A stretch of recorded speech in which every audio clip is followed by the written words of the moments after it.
ओम शांति। 23 मार्च 2021 की मुरली। बाबा ने कहा, मीठे बच्चे, सच्चे सेल्वेशन आर्मी बन सबको इस पाप की दुनिया से पुण्य की दुनिया में ले चलना है। सबके डूबे हुए बेड़े को पार लगाना है। प्रश्न है, कौन सा निश्चय हर एक बच्चे की बुद्धि में नंबरवार बैठता है? उत्तर है, पतित पावन हमारा मोस्ट बिलीवेड बाबा हम ईश्वर का वर्षा दे रहा है। ये निश्चय हर एक की बुद्धि में नंबरवार बैठता है। अगर पूरा निश्चय किसी को भी हो जाए तो माया सामने खड़ी है। बाप को भूल जाते ही फेल हो पड़ते हैं। जिन्हें निश्चय बैठ जाता है वो पावन बनने के पुरुषार्थ में लग जाते हैं। बुद्धि में रहता है अब तो घर जाना है। ओम शांति। मीठे मीठे सिकिल्दे बच्चों प्रति गुड मॉर्निंग। बच्चे ये तो जानते हैं कि सत्युग में सदैव good morning, good day, good everything, good night, सब गुड ही गुड है। यहाँ तो न गुड मॉर्निंग है न गुड नाइट है, सबसे बुरी है नाइट। तो सबसे अच्छा क्या है? सवेरा, जिसको अमृत वेला कहा जाता है। तुम्हारा हर समय गुड़ ही गुड़ है। बच्चे जानते हैं कि इस समय हम योग योगेश्वर और योग योगेश्वरिया है। ईश्वर तो तुम्हारा बाप है, वह आकर योग सिखलाते हैं। अर्थात तुम बच्चों को एक ईश्वर के साथ योग है। तुम बच्चों को योगेश्वर के बाद ज्ञान ज्ञानेश्वर बाप का पता पड़ा है। योग लगा फिर बाप तुमको सारे चक्र की नॉलेज समझाते हैं, जिससे तुम भी ज्ञान ज्ञानेश्वर बनते हो। ईश्वर बाप बच्चों को आकर ज्ञान और योग सिखलाते हैं। कौन सा ईश्वर? निराकार बाप। अब बुद्धि से काम लो। गुरु लोगों की तो बहुत मत है। कोई कहेंगे कृष्ण से योग लगाओ, फिर उनका चित्र भी देंगे। कोई साईं बाबा, कोई महर्षि बाबा, कोई मुसलमान का, कोई पारसी का, सबको बाबा बाबा कहते रहते हैं। कहेंगे सब भगवान ही भगवान है।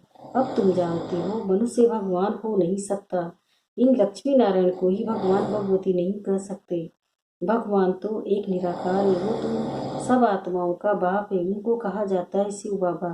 तुम ही जन्म जन्मांतर सत्संग करते आए हो। कोई न कोई सत्संग सन्यासी, साधु, पंडित आदि जरूर होंगे। लोग जानते हैं कि यह हमारा गुरु है, हमको कथा सुना रहे हैं। सत्युग में कथाएं आदि होती नहीं है। बाप बेट समझाते हैं, सिर्फ भगवान व ईश्वर कहने से रचना नहीं आती है। वह बाप है तो बाबा कहने से संबंध इसलिए पूर्ण हो जाता है। तुम जानते हो हम बाबा मम्मा के बच्चे बने हैं, जिससे हमको स्वर्ग में के सुख मिलते हैं। ऐसा कोई भी सत्संग नहीं होगा।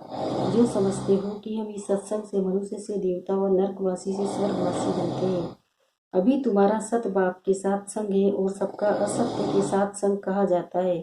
गाया भी जाता है सत्संग तारे जिस्मानी संग बोरे। बाप कहते हैं, आत्म अभिमानी देही अभिमानी बनो। मैं तुम बच्चों आत्माओं को सिखाता हूँ। ये रूहानी नॉलेज रूहों प्रति सुप्रीम रूह आकर देते हैं। बाकी सब है भक्ति मार्ग, वह कोई ज्ञान मार्ग नहीं है। बाप कहते हैं, यह सब वेद शास्त्रों को, सृष्टि के आदि मध्य अंत को जानने वाला हूँ। अर्थोरिटी में हूँ। वह ये भक्ति मार्ग की अर्थोरिटी। बहुत शास्त्र आदि पढ़ते हैं तो उनको कहते हैं शास्त्र की अर्थोरिटी। तुमको बाप सच आकर सुनाते हैं। अभी तुम जानते हो सत का संग तारे, झूठ का संग डुबोए। अब बाप तुम बच्चों द्वारा भारत को सेलवेज कर रहे हैं। तुम हो रूहानी सेलवेशन आर्मी, सेलवेज करते हैं। बाप कहते हैं कि भारत जो स्वर्ग था वो अब नरक बना हुआ है, डूबा हुआ है। बाकी कोई ऐसा सागर के नीचे नहीं है। तुम सतो प्रधान से तमो प्रधान बने हो। सतयुग देता है सतो प्रधान। ये बड़ा स्टीमर है। तुम स्टीमर में बैठो। यह पाप की नगरी है, क्योंकि यह पाप आत्माएं हैं। वास्तव में गुरु एक है, उनको कोई जानते नहीं है। हमेशा कहते हैं ओ गॉड फादर, ऐसे नहीं कहते। गॉड फादर कम नहीं, सिर्फ फादर कहते हैं। वह पतित पावन है तो गुरु भी हो गया। सर्व का पतित पावन सदगति दाता एक है। इस पतित दुनिया में कोई भी मनुष्य सदगति दाता व पतित पावन हो नहीं सकता। बाप कहते हैं, कितनी एड्रेस करप्शन है। अब मुझे कन्याओं माताओं के द्वारा सबका उद्धार करना है। तुम सब ब्रह्मा कुमार कुमारे भाई बहन हो गए, लेकिन नहीं तो डाडे का वर्षा कैसे मिले? डाडे से वर्षा मिलता है 21 पीढ़ी, अर्थात स्वर्ग की राजाई। कमाई कितनी बड़ी है? ये है सच्ची कमाई, सच्चे बाप द्वारा। बाप भी है, शिक्षक भी है, सतगुरु भी है। प्रैक्टिकल में करके दिखाने वाला है। ऐसे नहीं कि गुरु मर गया तो चेले को गद्दी मिले। वह जिस्मानी गुरु है, रूहानी गुरु। अच्छी रीति इस बात को समझना है। ये बिल्कुल नई बात है। तुम जानते हो हमको कोई मनुष्य नहीं पढ़ाता। हमको शिव बाबा ज्ञान का सागर पतित पावन इस शरीर द्वारा पढ़ाते हैं। तुम्हारी बुद्धि शिव बाबा तरफ है। उन सत्संगों में तो मनुष्य तरफ बुद्धि जाएगी, वह सभी भक्ति मार्ग। अब तुम गाते हो, तुम मात पिता हम बालक तेरे, तुम्हारी कृपा से सुख घनेरे। ये तो एक है ना, परंतु बाबा कहते हैं कि मैं कैसे आकर तुमको अपना बनाऊं। मैं तुम्हारा पिता हूँ तो इसके तन का आधार लेता हूँ। तो ये ब्रह्मा हमारी स्त्री भी है तो बच्चा भी है, इन द्वारा शिव बाबा बच्चों को एडॉप्ट करते हैं तो बड़ी मम्मा हो गई। इनकी कोई माँ नहीं है। सरस्वती को जगत अम्बा कहा जाता है। उनको तुम्हारी संभाल करने के लिए मुकर्रर किया है। सरस्वती ज्ञान ज्ञानेश्वरी यह है छोटी मम्मा, ये बड़ी गू बातें हैं। तुम अभी ये गू पढ़ाई पढ़ रहे हो, तुम्हें विद रिस्पेक्ट पास होना है। ये लक्ष्मी नारायण पास विद रिस्पेक्ट पास हुए हैं। उनको सबसे बड़ी स्कॉलरशिप मिली है, कोई सजा खानी नहीं पड़ी है। बाप कहते हैं जितना हो सके याद करो। इसको भारत का प्राचीन युग कहा जाता है। बाप कहते हैं तुमको सभी वेद शास्त्रों का सार सुनाता हूँ। मैंने तुमको राजयोग सिखाया है जिससे तुमने प्रारंभ पाई है। फिर ज्ञान खलास हो गया है, फिर परंपरा कैसे चल सकता है। वहाँ कोई शास्त्र आदि होते नहीं, और धर्म भले इस्लाम बौद्ध आदि जो है उनका नाम गुम नहीं होता, उन्हों का परंपरा चलता है, सबको मालूम है। परंतु बाप कहते हैं कि मैं तुमको तो जो ज्ञान सुनाता हूँ वो कोई नहीं जानते। भारत दुखी बन जाता है, उनको आकर सदा सुखी बनाता हूँ। बाप कहते हैं मैं साधारण तन में बैठा हूँ, तुम्हारा बुद्धि योग बाप के साथ रहे। आत्माओं का बाप है परमपिता परमात्मा, सर्व बच्चों का वो बाप है, उनके सब बच्चे ठहरे ना। सब आत्माएं इस समय पतित है। बाप कहते हैं मैं प्रैक्टिकल में आया हूँ, विनाश सामने खड़ा है, जानते हो आग लगेगी, सबके शरीर खत्म हो जाएंगे, सब आत्माओं को जाना है वापिस घर। ऐसे नहीं कि ब्रह्म में लीन हो जाएंगे, वह ज्योति में समा जाएंगे। ब्रह्म समाधि फिर ज्योति जगाते हैं, उनको ब्रह्म मंदिर कह देते हैं। वास्तव में ही ब्रह्म तत्व जहाँ सब आत्माएं रहती है, हमारा पहले मंदिर वह है। पवित्र आत्माएं वहाँ रहती है। सब बातें कोई मनुष्य समझते नहीं है। ज्ञान का सागर बाप बेट तुम बच्चों को समझाते हैं कि अब हो तुम ज्ञान ज्ञानेश्वर, फिर बनते हो राज राजेश्वर। तुम्हारी बुद्धि में है कि पतित पावन मोस्ट विलवेड बाबा आकर हमको स्वर्ग का वर्षा दे रहे हैं। कईयों की बुद्धि में ये भी बैठता नहीं है, इतने बैठे हैं। इसमें कोई 100% निश्चय बुद्धि नहीं है, कोई 80% है, कोई 50% है, कोई वह भी नहीं। वो तो बिल्कुल फ्लेवर हुआ, नंबरवार जरूर है। बहुत है जिनको निश्चय नहीं है, कोशिश करते ही नहीं कि निश्चय हो जाए। अच्छा निश्चय हो भी जाए परंतु माया कड़ी है, बाबा को भूल जाते हैं।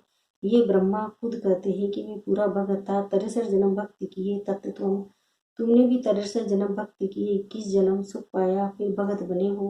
भक्ति के बाद ही वैराग्य। सन्यासी लोग भी ये अक्सर सब कहते हैं कि ज्ञान भक्ति और वैराग्य, उन्हों को वैराग्य आता है घर बार से, उसको हद का वैराग्य कहा जाता है, और तुम्हारा है बेहद का वैराग्य। सन्यासी घर बार छोड़ जंगल में चले जाते हैं। जब अब कोई तो जंगल में है ही नहीं, सब कुटियाई खाली पड़ी है, क्योंकि पहले सतो प्रधान थे, अब वह तमो प्रधान हो गए हैं। अब उन्होंने कोई ताकत नहीं है। लक्ष्मी नारायण की राजधानी में जो ताकत थी वो पुनर्जन्म लेते लेते अब देखो कहाँ आकर पहुंचे। कुछ भी ताकत नहीं। यहाँ की गवर्नमेंट भी कहती है कि हम धर्म को नहीं मानते, धर्म में है बहुत नुकसान। लड़ते झगड़ते कॉन्फ्रेंस करते रहते हैं कि सभी धर्म वाले एक मत हो जाए, लेकिन पूछो एक कैसे हो सकेंगे। अभी तो सब वापिस जाने वाले। बाबा आया है कि दुनिया अब कब्रिस्तान बननी है, बाकी है तो वैरायटी जा रही। सो एक कैसे होगा, कुछ भी समझते नहीं है। भारत में एक धर्म था, उनको कहा जाता है अद्वैत मत वाले देवताएं, द्वैत माना देते। बाबा कहते हैं तुम्हारा ये धर्म बहुत सुख देने वाला है। तुम जानते हो कि पुनर्जन्म ले हमको फिर 84 जन्म भोगने। निश्चय हो कि हम नहीं 84 जन्म हो गए, हमको ही जाना है और फिर जाना है। भारतवासियों को ही समझाते हैं कि तुमने 84 जन्म पूरे किए, अब तुम्हारा ये बहुत जन्मों के अंत का जन्म है। सिर्फ एक को नहीं कहते, पांडव सेना को समझाते हैं कि तुम पंडे हो, तुम महान यात्रा सिखलाते, इसलिए पांडव सेना कहा जाता है। राज्य अब न कौरवों का न पांडवों का है, वो भी प्रजा तुम भी प्रजा हो। कहते कौरव पांडव भाई भाई, पांडवों की तरफ है परमपिता परमात्मा। बाप ही आकर माया प्रहार रूप बनाते सिखलाते हैं। तुम आदि सनातन देवी देवता धर्म वाले अहिंसक हो, अहिंसा धर्म हो, परमो धर्म हो। मुख्य बात है काम कटारी नहीं चलाना।